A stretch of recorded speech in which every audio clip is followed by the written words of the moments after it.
भी भक्त का बाल बांका नहीं होता। भक्त का कुछ भी अनिष्ट नहीं होता। और कल हमने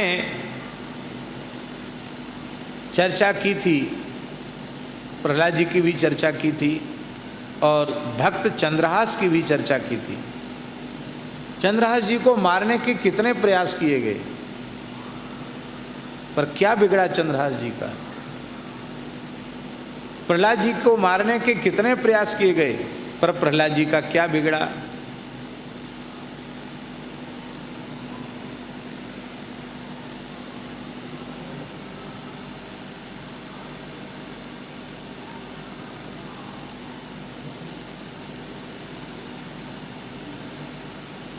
एक गांव में एक घटना घटी। एक पुराना भवन था, उसको तोड़ करके और नया भवन बनना था। तो उस पुराने भवन का जो द्वार था वो ऐसा था जिसमें से हाथी निकल जाए, इतना बड़ा द्वार, राजाओं के समय का निर्माण था। उस द्वार में एक गणेश जी की प्रतिमा थी प्राचीन। कुछ न कुछ दिव्य शक्तियां वहाँ रही होंगी, जो भी हो भगवान जाने क्या था। और वो इतना मजबूत था कि उसको, उस द्वार को गिराने के लिए डायनामाइट होता ना, विस्फोटक, जिससे पहाड़ तोड़ते हैं, तो विस्फोटक लगाया गया उसमें। कितना पुराना पक्का निर्माण होगा भैया जी, कोई दरार आ गई उसमें, लेकिन वो गिरा नहीं। तो एक व्यक्ति आया, बोला थोड़ा हमारे साहस बंधाने के लिए पंडित जी आप ऊपर चढ़ जाओ, और क्या है, सब बल से हम इसको एक एक करके इसको गिरा देंगे, क्योंकि हमको काम नहीं मिल रहा है। और आप चाहो तो ठेका पर दे दो, ठेका दे दो हमको, और चाहे अमानी पे, ये काम हम कर देंगे। ज़रूरत तो थी, तो उस व्यक्ति को स्वीकार कर लिया गया। पता नहीं क्या विचित्र घटना घटी, सत्य घटना है ये स्वामी जी। उस द्वार के ऊपर गिराया जा रहा था एक एक अंश, और जैसे ही जहाँ गणेश जी थे उस ओर जैसे वो व्यक्ति गिराने के लिए गया, ये भाव था कि गणेश जी की प्रतिमा को सुरक्षित निकाल लिया जाएगा। और वो द्वार पता नहीं कैसे, जैसे भूकंप में हिले, ऐसे हिलने लग गया। तो हिला, वो हिला तो उसके खंड टूट करके गिरने लगे। तो उस पर चढ़ा हुआ जो व्यक्ति था वो भय के मारे ऊपर से कूद गया, ऊपर कूदा, ऊपर से कूदा, वो काफ़ी ऊंचाई से कूदा, तो नीचे गिरा, नीचे ईंट पत्थर पड़े थे। उसको लोग खींचकर उठाकर किनारे ले गए। तब तक वो पूरा का पूरा भवन, सैकड़ों ट्राली मलबा, सैकड़ों ट्राली मलबा, टनों। वो जो पंडित जी ऊपर चढ़े थे और पंडित जी भी नीचे आ गए, और उस सैकड़ों ट्राली मलबा ऊपर आ गया। ये बात बिल्कुल पक्की थी कि ऐसी परिस्थिति में सैकड़ों टन मलबा, किसी के ईंट पत्थर और बड़े बड़े पत्थर की शिलाएं किसी के ऊपर पड़ जाएं और चूने की मोटी मोटी लाद ऊपर से पड़ें, तो स्वाभाविक है कि उसके बचने की कोई संभावना किसी भी प्रकार से नहीं थी। लेकिन वे महानुभाव जैसे ही नीचे गिरे और ऊपर से सारा मलबा आया, उसी समय उन्होंने श्री राम नाम का स्मरण किया। इस भाव से नहीं कि हमारी रक्षा हो, इस भाव से कि अब मरना तो है ही है, तो सदगति का साधन केवल राम नाम है। तो श्री राम जय जय राम, श्री सीताराम, ये जब उन्होंने कहा तो तत्काल उन्हें अनुभव हुआ कि वो और कोई महापुरुष नहीं थे, हनुमान जी ही थे। हनुमान जी ने तत्काल अपने हथेली पर उस मलबे को रोक लिया और इन पंडित जी के ऊपर कुछ भी नहीं गिरा और ये सुरक्षित उस मलबे से बाहर निकल गए। और उस मलबा पूरा का पूरा, लोगों ने गिरते हुए देखा कि पहाड़ जैसा लग गया, लेकिन ऊपर से ऐसे जैसे कोई हाथ से बचा ले, माने ऊपर का भार से, और फिर ऐसे करे तो सब उलट के दूसरी तरफ चला जाए। तो ऐसे कोई अज्ञात शक्ति ने उल्टा और वो हजारों टन माल उलट कर दूसरी तरफ गिर गया और वे पंडित जी बेहोश भी नहीं हुए। तो ऊपर से कूदे थे तो थोड़ा ये कंधा छिला था बस, और कुछ नहीं।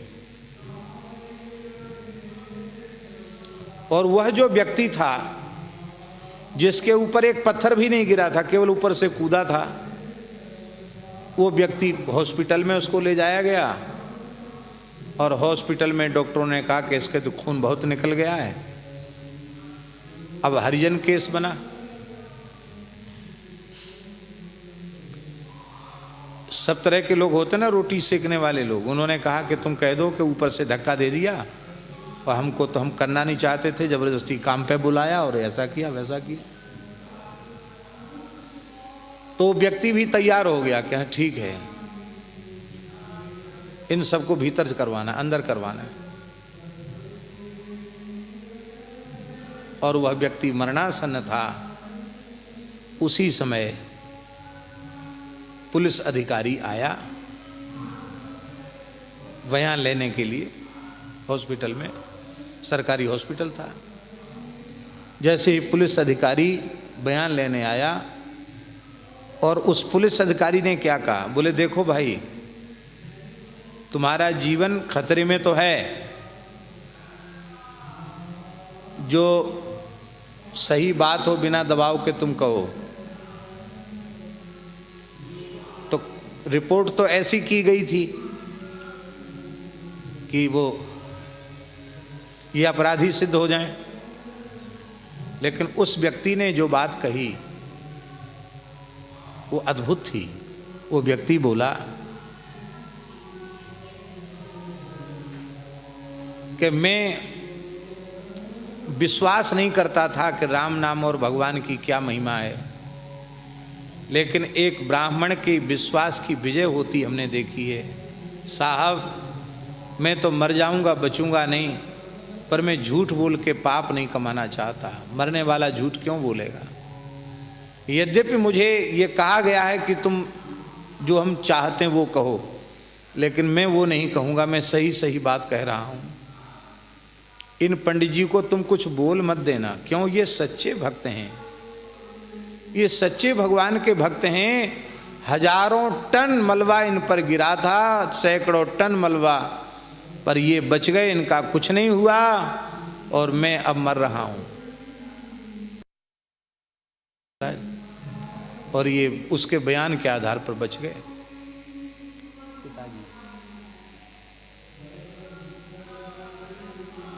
वो जो जगह जहां मकान है वो वैसे ही वहीं की घटना है। इस घटना के तमाम लोग प्रत्यक्षदर्शी हैं। ये बात हम इसलिए कह रहे हैं कि त्रेता के आरंभ में प्रहलाद जी की रक्षा हो जाना आश्चर्य नहीं है, लेकिन नाम की महिमा, भगवत विश्वास की महिमा, उसकी कैसी विचित्र बात है कि उस विचित्र बात की महिमा ये हुई, इस कलिकाल में एक उदाहरण प्रस्तुत हो गया और एक ऐसे व्यक्ति का हृदय मरते समय परिवर्तित हो गया जो कहा, बोले साहब आप तो चरण छूना, उनसे कुछ कह मत देना, ये महान संत हैं, नाम की महिमा से उनके प्राण बचे हैं, और मैं तो जा रहा हूं, मैं झूठ क्यों बोलूंगा। हम ऐसा समझते हैं कि उस व्यक्ति की निश्चित सद्गति वही होगी, क्योंकि उसने कहा कि हमने राम नाम की महिमा को देखा, तो राम नाम तो निकला उसके मुंह से, इसके बाद उसकी मृत्यु हो गई, उसका निश्चित कल्याण हुआ होगा।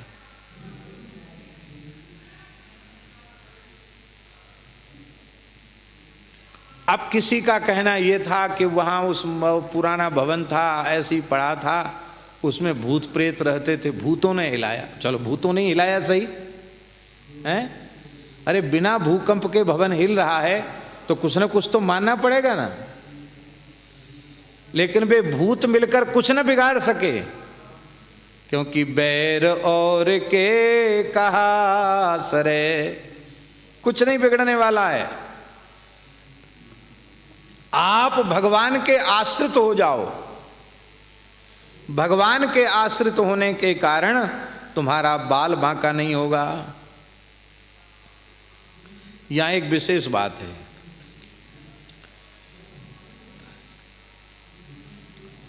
देखो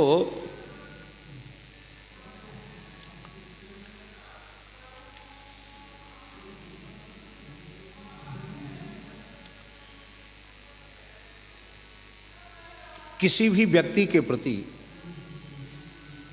जब प्रबल विद्वेष हो जाता है तो फिर व्यक्ति मर्यादा को, सदाचार को, धर्म को एक किनारे रख देता है, और फिर सोचता है कि ये मेरा प्रबल शत्रु है, इसको समाप्त करने के लिए मैं किसी भी सीमा तक जा सकता हूं।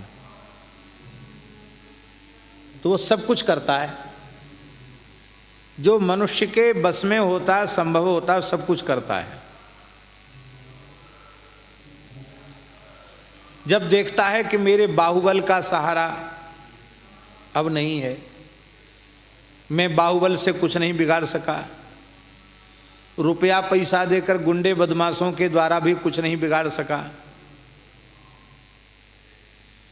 तो अब दैवी शक्ति का सहारा लेना चाहिए। तो वो तंत्र मंत्र टटका टोना इसके चक्कर में फिर वो पड़ता है, ऐसे मर जाए मेरा शत्रु।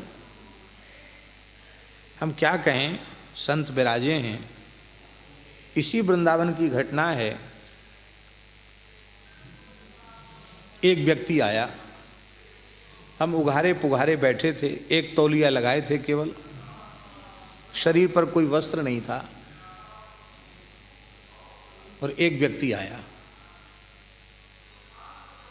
बोला यहाँ का महंत कौन है। खाक शौक की बात है, अब यहाँ नहीं थे, यहाँ का महंत कौन है। तो हम ही थे वहाँ। मैंने कहा महाराज जी हैं। नहीं बूढ़े नहीं, एक नया जवान बनाए महंत यहाँ का।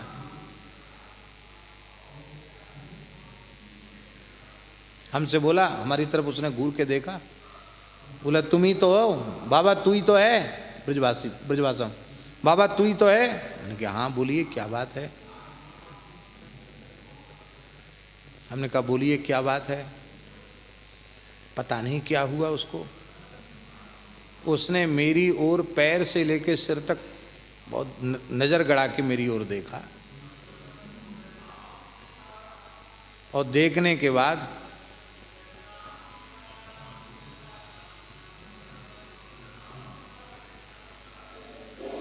उसने प्रणाम किया,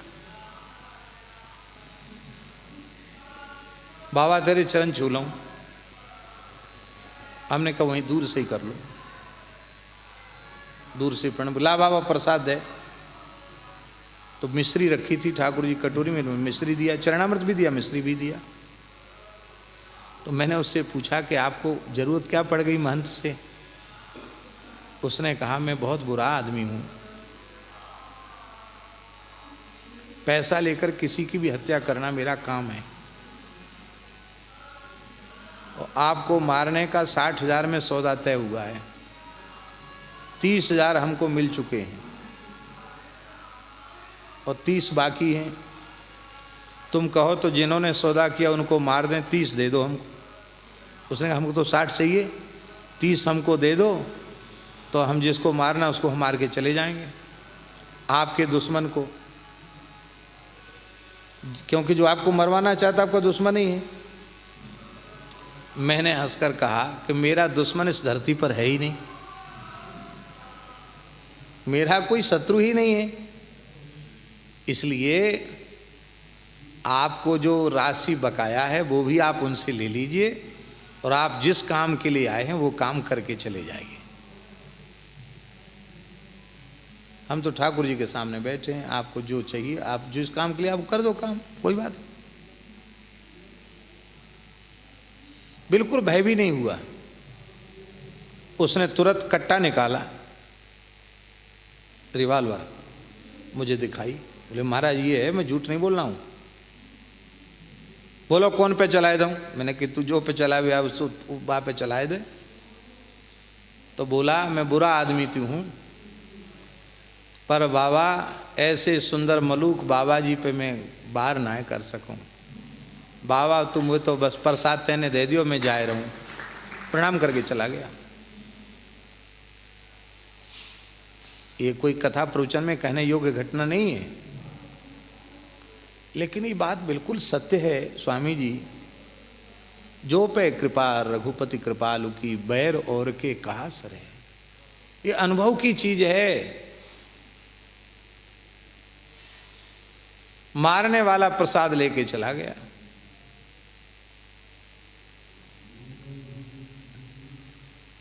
दूसरी घटना इसी मलुक पीठ की। पूज्य गुरुदेव भगवान जिस कोठरी में विराजते थे उसमें श्री भरतदास जी इस समय विराज रहे हैं। उसके बगल में दास की आसन थी। तो उसका नाम हम नहीं लेंगे, आप सब जानते हो, वृंदावन का एक विख्यात बदमाश। उसके नाम से यहाँ सब घबराते थे। अब पुलिस को काउंटर करके मारने का आदेश था, उसको इनकाउंटर करके मारने का। बड़ा विचित्र व्यक्ति था। और यहाँ तो सब महात्मा ही रहते हैं। तो महात्मा तो जानते हो कैसे होते हैं।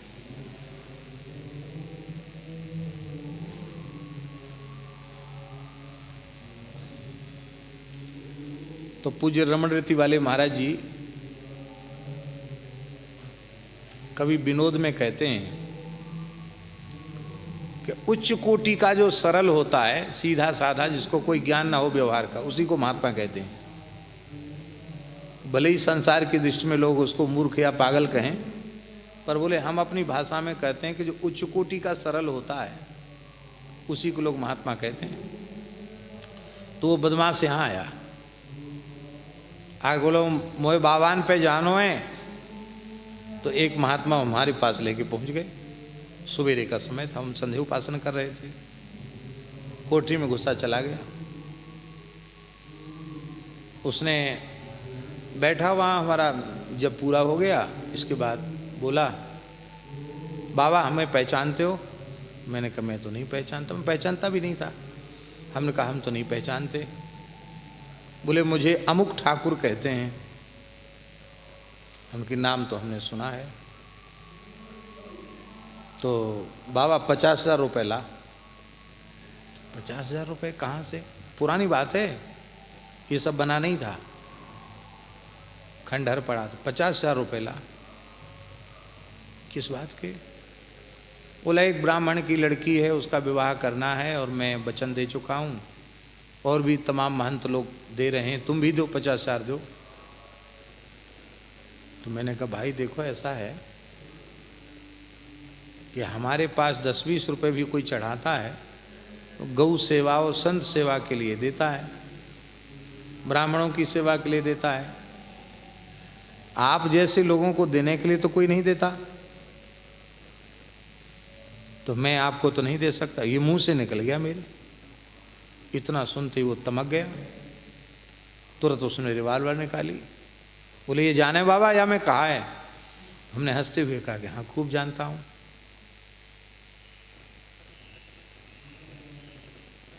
बोले मैं जा रहा हूँ।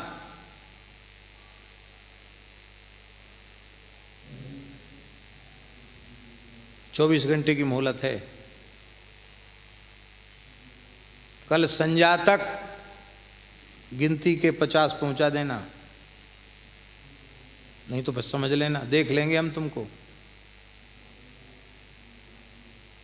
हमने कहा ठीक, अभी भी देख लिया आपने और कल भी देख लेना, हम भी रहेंगे तुम भी रहोगे, देखते रहना। पर अब मैं दूंगा तो नहीं, वैसे तो मन में आया, वैसे तो कोई दया बस कुछ कहता तो दे ही देते हैं, इसको तो नहीं देंगे। अब वो तो चला गया, अब हल्ला मच गया, अरे वो आया था ऐसे कह के गया। मैंने कहा भाई तुम लोग क्यों ऐसे जैसे तैसे आदमी को ऊपर क्यों ले आते हो। महात्मा बोले हमें क्या पता हो कि कौन आदमी था, वो तो कहा था महाराज के पास जाना हमले वाला है। चलो, लोगों ने कहा कहीं से व्यवस्था करके पहुंचा दो, और नहीं तो तुरंत पुलिस स्टेशन में जा करके उसके नाम से रिपोर्ट कर दो। जज साहब जैसे व्यक्ति होते तो शायद रिपोर्ट करवा भी देते, लेकिन उस समय ऐसा कुछ था नहीं। तो हमने कहा कि नहीं, हमको कोई रिपोर्ट नहीं करना है, और ना हमें किसी की सुरक्षा चाहिए, ना हमें कोई रिपोर्ट करना है।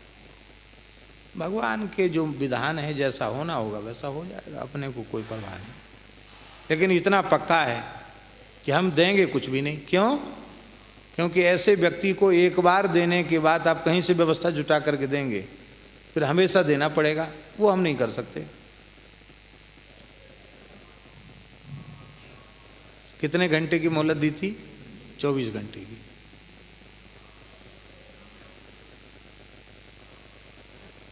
दूसरे दिन ही हमको तो शाम तक पहुंचाना था, दोपहर पीछे पुलिस ने उसको घेर लिया, और ये जो पुराना सिंहपुर के आगे जो है ना गोविंद देव जी के उसी क्षेत्र में उसका इनकाउंटर कर दिया, ढेर हो गया वही।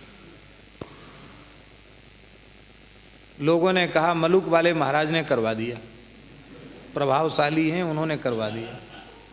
लेकिन सच्ची बात ये थी, भगवान सबके बाहर भीतर विराजमान हैं, सबके साक्षी हैं। मुझे तो पता ही चला दूसरे दिन, हमने तो किसी को कहा ही नहीं। पर वो कहता था कि कल संध्या तक की मोहलत है, देख लेंगे। भगवान ने कहा कि तेरी मोहलत ही अब खत्म हो गई, अब तो संध्या के पहले ही चला जाएगा, जहाँ जाना है वहाँ चला जाएगा। संध्या के पहले ही चला गया। ये बातें कहने की नहीं है, फिर भी इसलिए कही जा रही हैं कि हमारे जैसे एक अत्यंत सामान्य व्यक्ति, जिसके जीवन में हम अपने को भक्त नहीं मानते, क्योंकि भक्त का कोई लक्षण हमारे में नहीं है, साधु का भी लक्षण नहीं, भक्त का भी लक्षण नहीं। बस इतना मात्र है कि भगवान का तिलक मस्तक पर विराजमान है, भगवान की तुलसी कंठ में विराजमान है। नाम मात्र के लिए हम कहते हैं कि हम हरि गुरु संतों के सेवक हैं,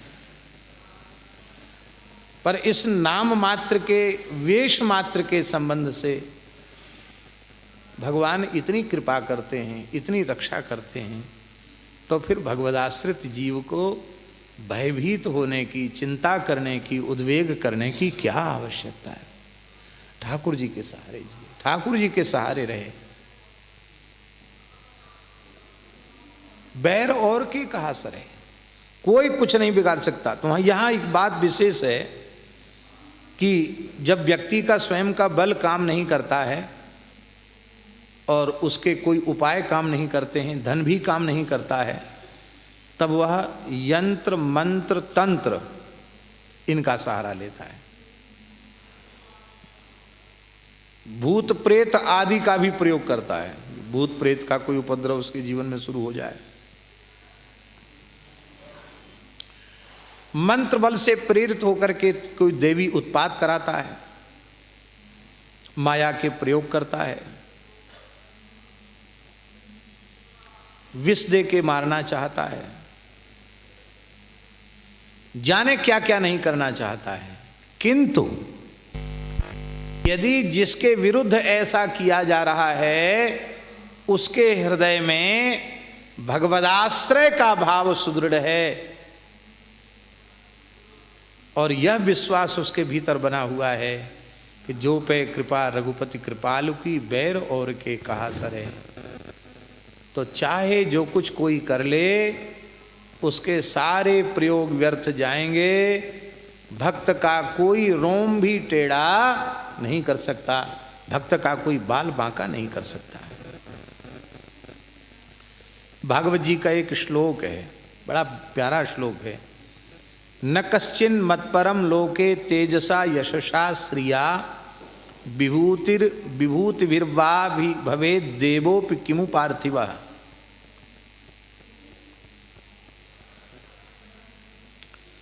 बहुत सुंदर बात है। भगवान के चरण कमलों में अनन्य भाव से समर्पित जो भक्त हैं, उन भक्तों का अनिष्ट बड़े से बड़ा देवता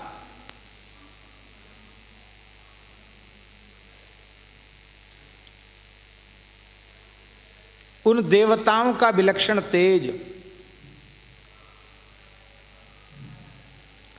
वो भी उस भक्त का अनिष्ट नहीं कर सकते। लक्ष्मी जी भी उस भक्त का अनिष्ट नहीं कर सकती। सब लोग मिलकर उसके यश को समाप्त करना चाहें तो भी उसके यश को समाप्त नहीं किया जा सकता है, क्योंकि उसका यश लोक से नहीं, अलौकिक श्री कृष्ण से उसकी कीर्ति जुड़ जाती है। और भगवान से जिसका यश, जिसकी कीर्ति जुड़ गई है, उसका यश, उसकी कीर्ति कहाँ नष्ट होने वाली है।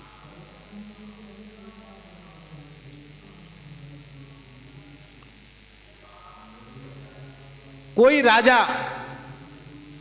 अपनी संपूर्ण सेना लेकर उसको समाप्त करना चाहे तो राजा भी कुछ नहीं कर सकता, राजा की सेना भी कुछ नहीं कर सकती, क्योंकि जो मेरे आश्रित है उसकी सर्वविध रक्षा मेरे द्वारा होती है। इसलिए भगवत शरणागत भक्त को भगवान के सहारे निर्भय और निश्चिंत रहना चाहिए। दूसरी बात यह है कि पद्म पुराण का श्लोक है स्वामी जी, न प्रेतो न पिशाचो वा यक्षो गंधर्व एव वा भक्ति युक्त मनस्कानाम स्पर्शने न प्रभुर्भवेत्। न प्रेतो न पिशाचो, प्रेत पिशाच यक्ष राक्षस कोई भी भक्ति युक्त मनस्कानाम, जिनके अंतःकरण में, जिनके मन में भक्ति है, उनको ये छू नहीं सकते हैं। स्पर्शने न प्रभुर्भवेत्। बस बात इतनी सी है, भक्त को अजात शत्रु होना चाहिए। आप स्वयं ही ईंट का जवाब पत्थर से देंगे, ये भाव आप रखेंगे तो ठाकुर जी बीच में क्यों पड़ेंगे। जब आप स्वयं ही जवाब देने के लिए तैयार हैं तो फिर आप अपने बाहुबल से फैसला करो। वहाँ फिर ठाकुर जी ना आवे आड़े तो फिर उसमें ठाकुर जी का दोष नहीं है। पर यदि आपने भगवान का आश्रय ले रखा है तो आपका कहीं कुछ भी अनिष्ट नहीं हो सकता। इसलिए भगवान के सहारे भक्त को निर्भय और निश्चिंत रहना चाहिए। गोस्वामी जी कहते हैं, भक्त की मीच माने मृत्यु, भक्त की मृत्यु का जो चिंतन करता है उसी को नीच कहते हैं। यहां एक नीच की परिभाषा प्रस्तुत होगी। नीच है कौन? भक्त के अनिष्ट का चिंतन करने वाला ही नीच है। जो भक्त की मृत्यु चाहता है, भक्त का अनिष्ट चाहता है, वही नीच है। इसका मतलब है कि संतों से द्रोह नीच ही करते हैं। जिनमें नीचता नहीं है वे कभी संतों से द्रोह नहीं करते। इसलिए किसी कुल में जन्म लेने से कोई नीच नहीं है। सत्पुरुषों से द्वेष करने वाला ही नीच है। गौ ब्राह्मण संत सज्जन पुरुष, इनसे जो अकारण द्वेष करता है, इनकी मृत्यु जो चाहता है, ये मर जाएं, ये समाप्त हो जाएं, ऐसा चाहता है, ऐसे ही व्यक्ति को नीच कहते हैं।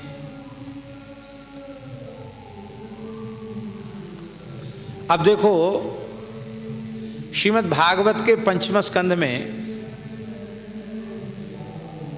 उन जंगली लोगों ने, दस्युओं ने, दस्युओं के सरदार ने जड़भरत जी को पकड़ लिया और भद्रकाली के सामने उनकी बलि देना चाहते थे।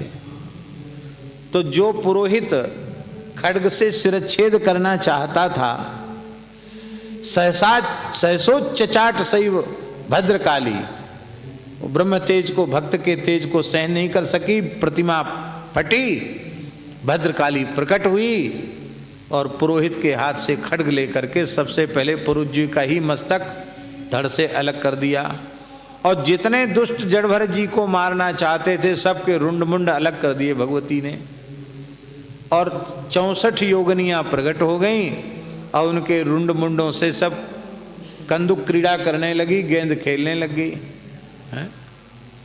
तो मारना तो चाहते थे परम भक्त राजर्षि जड़भरत जी, ब्रह्मर्षि जड़भरत जी को, लेकिन वे जो मारना चाहते थे वे ही मारे गए।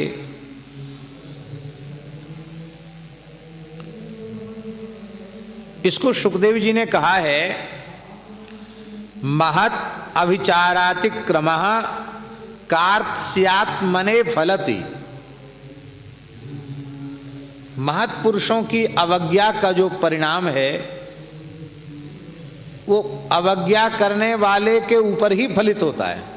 कार्त्स्येन माने संपूर्ण रीत्या वो उसी के ऊपर प्रभावी होता है। जो भक्त का बुरा करना चाहेगा उसका पहले ही बुरा हो जाएगा। प्रहलाद जी का क्या बिगड़ा? प्रहलाद जी का कुछ नहीं बिगड़ा। और प्रहलाद जी का जो बिगाड़ना चाहता था उसका पेट भगवान नरसिंह ने फाड़ दिया, हिरण्यकशिपु का। आते अपने गले में डाल ली। भगवान बनमाली तो है ही हैं। आज भगवान का एक नया नाम पड़ गया, अंतरमाली। आंत्रमाली। बोलो अंतरमाली नृसिंह भगवान की जय। यहां देखो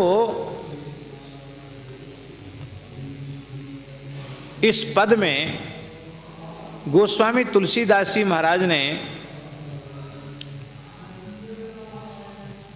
6 भक्तों को धृत किया है। 6 भक्तों का उदाहरण गोस्वामी जी ने दिया है। गिनती कर लो। हमने तो एक अलग से उदाहरण के रूप में चंद्रहास जी को कल कह दिया, लेकिन इस पद में जिनका नाम लिया गया है, जिनके उदाहरण दिए गए हैं, दृष्टांत दिए गए हैं, वे 6 महानुभाव हैं। उनमें सबसे पहले श्री प्रहलाद जी हैं, दूसरे गजेंद्र भक्त हैं, तीसरे विभीषण जी हैं, चौथे ध्रुव हैं, 5वें अम्बरीश जी हैं और 6ठे पांडव हैं। ये पंड बने, मैंने ये बहुवचन है एक प्रकार से हिंदी का। पंड बने पांडवों को, 5 पांडव। ये 6 उदाहरण हैं। इन 6 में सबसे पहले प्रहलाद जी का स्मरण किया। वेद विदित प्रहलाद कथा सुन, कौन भगति पथ पांव धरे। वेदेतिहास पुराण में प्रसिद्ध प्रहलाद जी का चरित्र सुन करके कौन ऐसा जीव है जो भक्ति के पथ पर अग्रसर न हो जाए। इसका तात्पर्य क्या है स्वामी जी? इसका तात्पर्य यह है कि प्रहलाद चरित्र सुनकर भक्ति के पथ पर अग्रसर नहीं हुआ तो उसे मनुष्य कहलाने का अधिकार ही नहीं है। को न भगति पति पांव धरे। तो प्रहलाद जी का नाम सबसे पहले तुलसीदास जी ने क्यों लिया?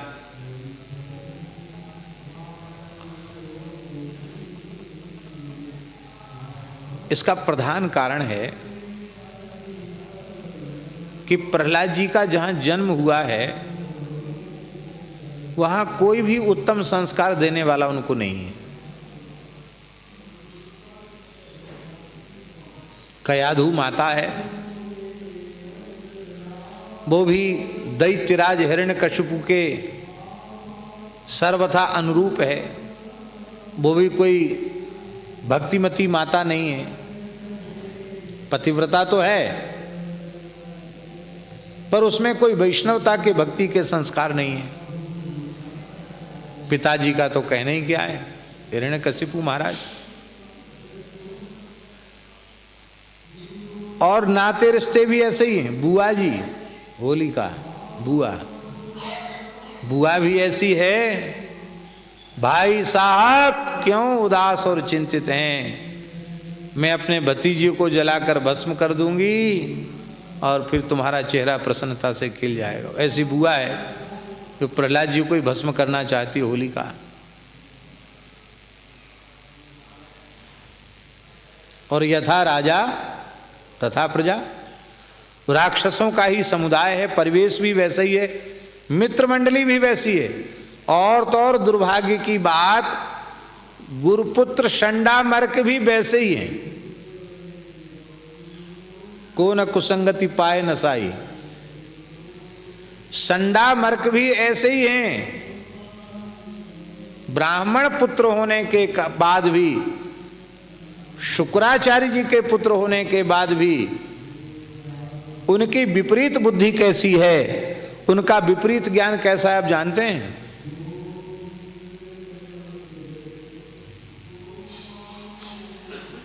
प्रहलाद जी से उन्होंने पूछा कि हमने तो तुमको पढ़ाया नहीं और इस तरह की बातें हमारे विश्वविद्यालय की सीमा में होती नहीं, और तुमने हमारी नाक कटवा दी पिताजी के सामने, महाराज के सामने, क्या उल्टा पलटा बोलने लग गए? ये सब कहां से सीख के आए हो? प्रहलाद जी बोले, यथा ब्राह्मच्यो ब्रह्मन् स्वयं आकर्ष सन्निधौ तथा में विद्यते चेतः चक्रपाणी दृक्षया। गुरुजी, जैसे चुंबक के निकट लोहा अपने आप खिंचा चला जाता है, ऐसे ही भगवान श्री हरि तो चुंबक हैं और मैं लोहे के समान हूं। सहज ही मैं खिंचा चला जा रहा हूं, इसमें मेरा कहां दोष है गुरुजी? देखो, भगवान चुंबक हैं, जीव लोहा है, पर लोहे में आवरण हो तो उस लोहे को आवृत कर दिया जाए, उसमें आवरण हो जाए तो आवरण से आवृत होने पर लोहा वो चुंबक की ओर खींचेगा नहीं। ऐसे ही भैया छल कपट ही जीवात्मा का ऐसा आवरण है, ये आवरण जीव को भगवान की ओर खींचने नहीं देता है। और छल कपट के विनाश का एकमात्र साधन है संत सद्गुरु का चरणाश्रय, उनका सत्संग। ईमानदारी से सत्संग करे तो भैया छल कपट समाप्त हो जाता है और ऐसा हृदय सहज ही भगवान में लग जाता है। तो प्रयास थोड़ी करना पड़ता, सहज भगवान की ओर वृत्ति चली जाती है। तो ये सुन करके षंडामर्क के मन में ये आनी चाहिए कि हम गुरुपुत्र हैं, ब्राह्मण हैं, वेदज्ञ हैं, हमारा मन भगवान में नहीं लगता। ये दैत्य बालक इसको कोई अच्छी बात सुनाता सिखाता भी नहीं है और इसका मन लग गया, निश्चित ही ये बालक बहुत भाग्यशाली है, ये उनके मन में आनी चाहिए। लेकिन इतना सुनते ही वे क्या बोले, दैतेय चंदन बने जातोयम कंटकद्रुमा। अरे दैत्यों का कुल तो चंदन बन के समान है, और ये बबूर का पेड़ प्रहलाद कहां से पैदा हो गया?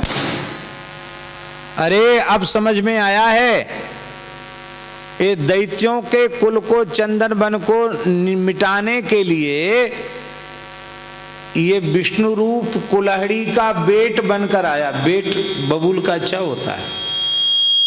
ये बबूल का पेड़ विष्णु रूपी कुल्हड़ी का बेट बन के आया है, लेकिन मैं सफल नहीं होने दूंगा, इस बबूल के पेड़ को ही समाप्त कर दूंगा। आनीयताम अरे वेत्रम, अरे लाओ मेरा डंडा तो लाओ, ऐसे नहीं मानेगा, ये पिट के मानेगा। विष्णु पुराण में वर्णन है, जब संडामर्क ने प्रहलाद जी के ऊपर अभिचार का मारण का प्रयोग किया और अग्नि के कुंड से कृत्या उत्पन्न हुई, और भगवान के सुदर्शन चक्र ने कृत्या को जब विमुख कर दिया, विष्णु पुराण में वर्णन है, तो कृत्या ने संडामर्क को ही मार डाला। संडामर्क मारे गए, और प्रहलाद जी ने रोते हुए कहा कि हे प्रभु, यदि समस्त प्राणियों में मैं आपका दर्शन करता हूं, किसी भी प्राणी के प्रति मेरा द्रोह न हो, मेरी बैर बुद्धि न हो, तो मेरे सर्वभूतात्म भाव से ये गुरुपुत्र जीवित हो जाएं, क्योंकि मेरे कारण से गुरुपुत्रों की मृत्यु हो जाए, ये मैं कलंक सह नहीं सकता। प्रभु आप कृपा करके इन्हें प्राण दान दीजिए। और कर संडामर्क जीवित हो गए।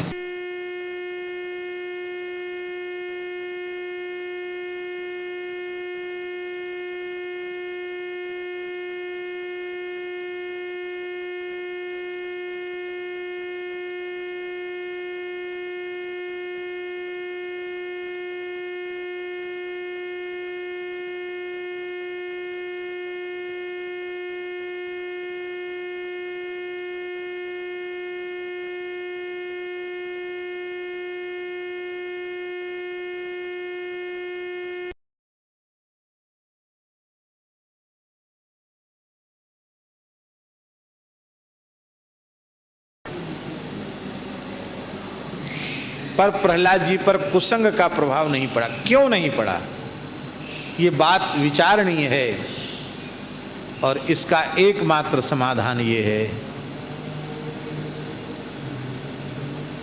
गुरु वचनों में विश्वास।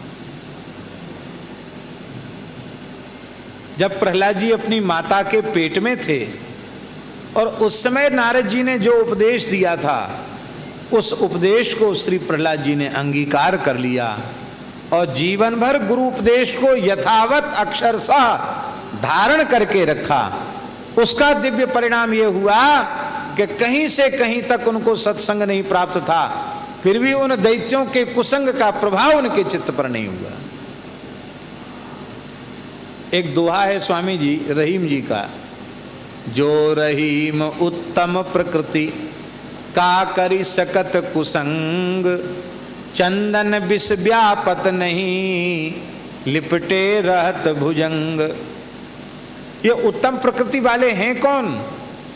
सदगुरु वचनों में जिन्हें विश्वास है, वे मनुष्य ही उत्तम प्रकृति के मनुष्य हैं। भले ही अपने को चाहे जितना उत्तम प्रकृति का वो बनता हो, बताता हो, पर गुरुजनों के वचनों में विश्वास नहीं है, श्रद्धा नहीं है, तो वो उत्तम प्रकृति नहीं हो सकता।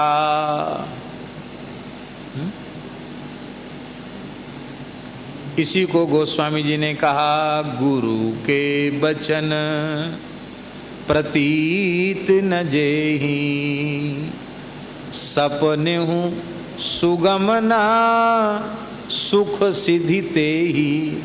स्वप्न में भी उसको सुख और सिद्धि सुगम नहीं है। अत्यंत आवश्यक है उनके वचनों में श्रद्धा और विश्वास।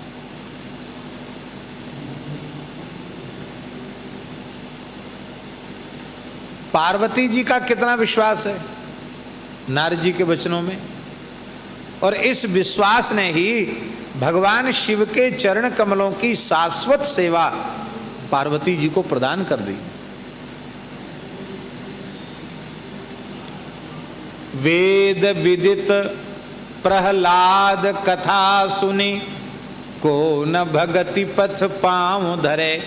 इसलिए सबसे पहले गोस्वामी जी ने प्रहलाद जी का स्मरण किया कि दैत्य कुलोत्पन्न होने के बाद भी, इतने बड़े कुसंग में रहने के बाद भी उनके चित्त पर न तो दैत्यों के कुल के संस्कारों का प्रभाव है, ना ही उन दैत्यों के कुसंग का प्रभाव है, क्योंकि गुरु वचनों को दृढ़ता पूर्वक उन्होंने धारण कर रखा है। मानो गोस्वामी जी ये कहना चाहते हैं, स्वामी जी इस प्रकरण में वो ये कहना चाहते हैं कि वो दैत्य कनक कशिपु कलिकाल, कनक कपिश कशिपु कलिकाल, ये कलयुग ही हिरण्यकशिपु है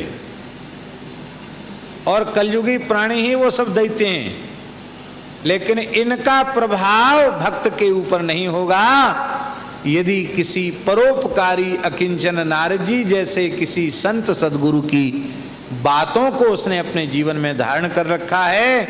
तो हिरण्यकशिपु रूपी कलिकाल उस जापक नामाश्रयी प्रहलाद की कोटि कई भक्त का कुछ बिगाड़ नहीं सकता। इसलिए कवितावली में कहा है, सेवक एक ते एक अनेक, भय तुलसी त्यों ताप न ढाढ़े, प्रेम बदो प्रहलाद ही को, जिन पाहन ते परमेश्वर काढ़े, वेद बदो प्रहलाद ही को, जिन पाहन ते। दीदी मारी है, दीदी मारी। अच्छा, इधर हाँ, यहाँ नीचे कुछ विशाल, नीचे ठंडा है। प्रेम वदो परमेश प्रहलाद ही को, भगवान के एक से एक बढ़कर के सेवक हुए। लेकिन सच्ची बात यह है, प्रेम रूपी संपत्ति वो तो लगता है ठाकुर जी ने प्रहलाद जी के ही हिस्से में दे रखी थी, हैं? प्रेम रूपी संपत्ति का अधिकारी तो प्रहलाद जी को ही भगवान ने बना रखा था। प्रेम तो सब में होता है, पर प्रहलाद जी के प्रेम ने जिन पाहनते परमेश्वर काढ़े, खंभ से भगवान को प्रकट कर दिया, नृसिंह भगवान को प्रकट कर दिया। गोस्वामी जी ने तो यहां तक कहा है, तब ते सब पाहन पूजन लागे, तब ते सब पाहन पूजन लागे। जब से प्रहलाद जी ने खंभ से नृसिंह को प्रकट कर दिया, तब से लोगों का यह विश्वास दृढ़ हो गया। यहां रख दो, यहां से। तब से प्रहलाद जी का यह विश्वास दृढ़ हो गया, तब से लोगों का यह विश्वास दृढ़ हो गया कि भगवान सर्वव्यापक हैं, और तब से मूर्ति पूजा आरंभ हो गई, ऐसा गोस्वामी जी ने एक जगह कहा है। यद्यपि मूर्ति पूजा अनादि है, लेकिन यह एक प्रत्यक्ष प्रमाण है कि प्रहलाद जी के खंभ से नृसिंह के प्रकट करने के बाद विशेष रूप में सबका भगवान के विग्रह के प्रति विश्वास और श्रद्धा सुदृढ़ हो गई। ऐसी प्रहलाद जी की भक्ति है। तो प्रहलाद जी की भक्ति इस भक्ति पथ में बहुत बड़ा आदर्श है,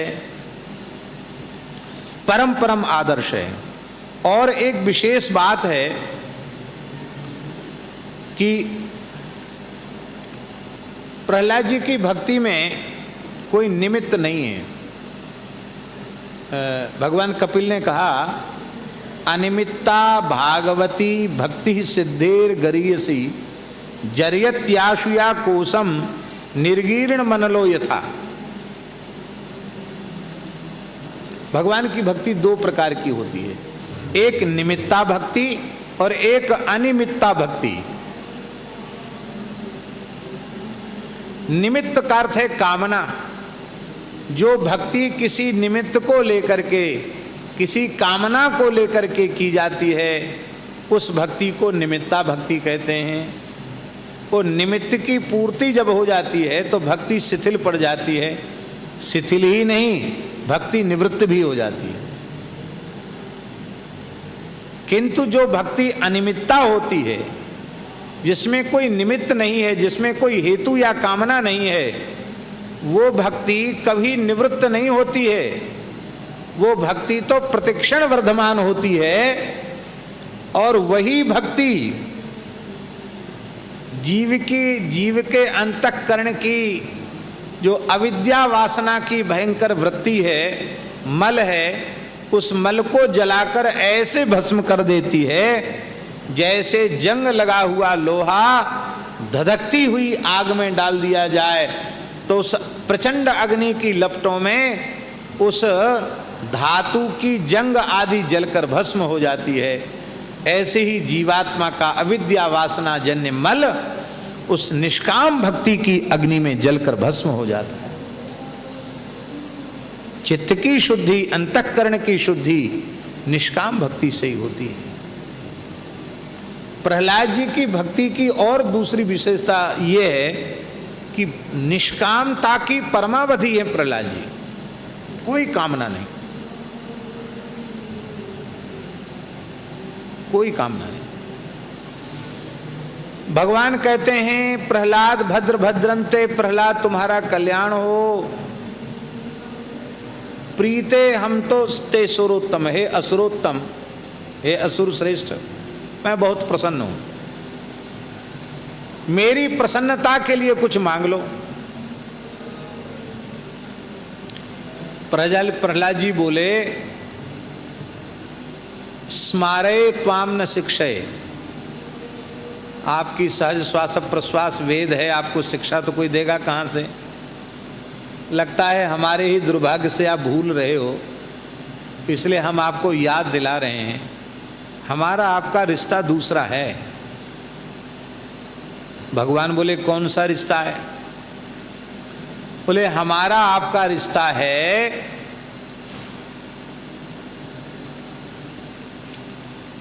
मैं आपका निष्काम सेवक हूं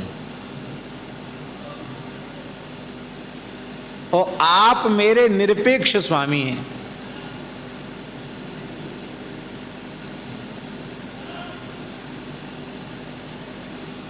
आपको कुछ नहीं चाहिए क्योंकि आप आत्माराम, आप्तकाम, पूर्ण काम, परम निष्काम हैं।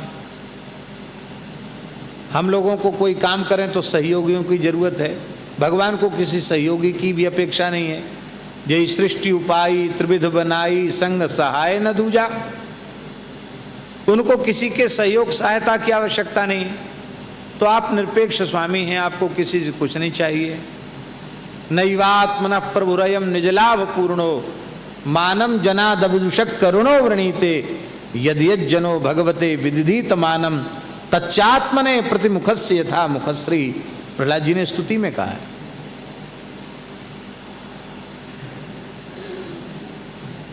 आपको कुछ नहीं चाहिए तो प्रभु मुझे भी आपकी सेवा करके कुछ नहीं चाहिए। हमें आपकी सेवा के बदले सेवा ही चाहिए, प्रेम के बदले प्रेम ही चाहिए, भक्ति के बदले भक्ति ही चाहिए, और कोई वस्तु हमें नहीं चाहिए। भगवान बोले नहीं, ऐसे नहीं चलेगा काम। हमारा दर्शन अमोघ है, तुम नहीं मांगोगे तो हमारा दर्शन मोघ हो जाएगा, व्यर्थ हो जाएगा, तो हमारी गरिमा महिमा घटेगी। इसलिए हमारी प्रसन्नता के लिए तुमको मांगना तो पड़ेगा।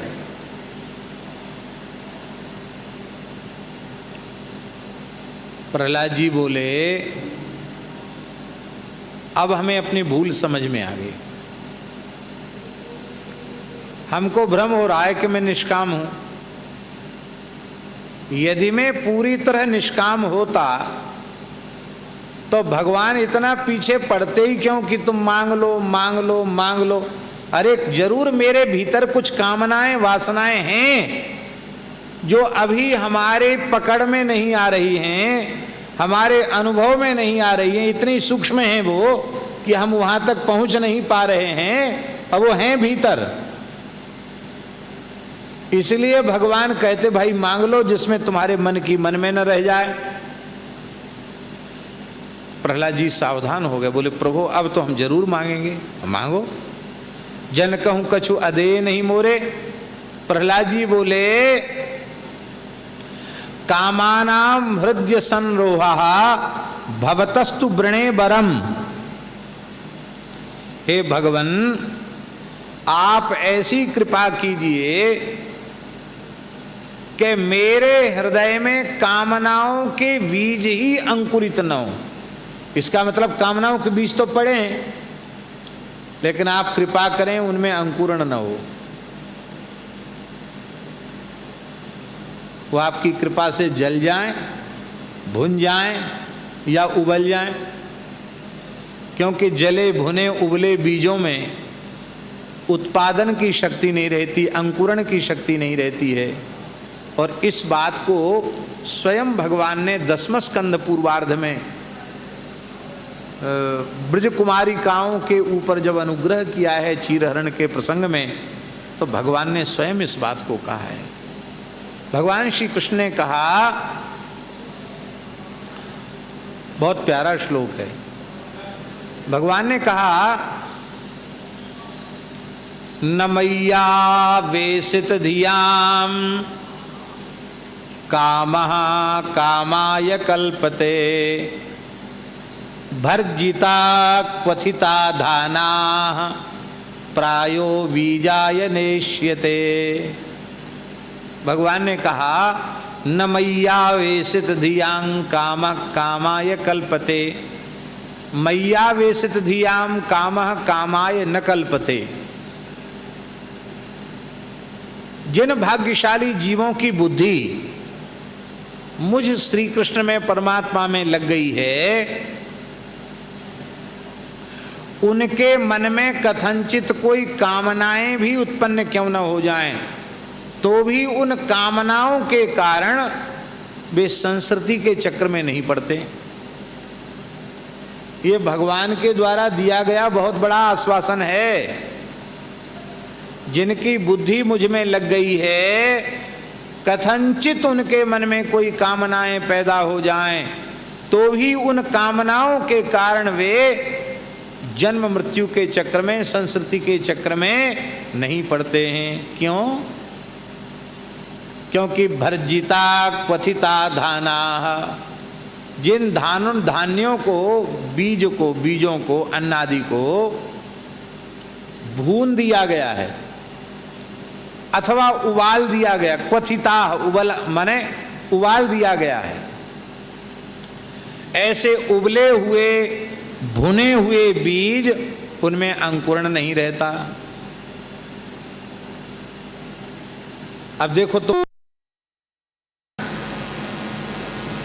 नंद गोप सुतम देवी पतिम में कुरुते नमः, तो पति की प्राप्ति की कामना है, कामना तो है, पति चाहिए, पुत्र चाहिए, सब कामना है, लेकिन इस कामना के कारण तुम संस्कृति के चक्र में नहीं पड़ोगी, क्योंकि तुम्हारी बुद्धि मुझ में लगी हुई है। आहा, यहाँ एक बात और है, ये बारीक रहस्य की बात है। यहाँ प्रायः शब्द लगाया है भगवान, प्रायो बीजाय नेष्यते। प्रायः का अर्थ क्या है? प्रायः का अर्थ ये है कि प्रायः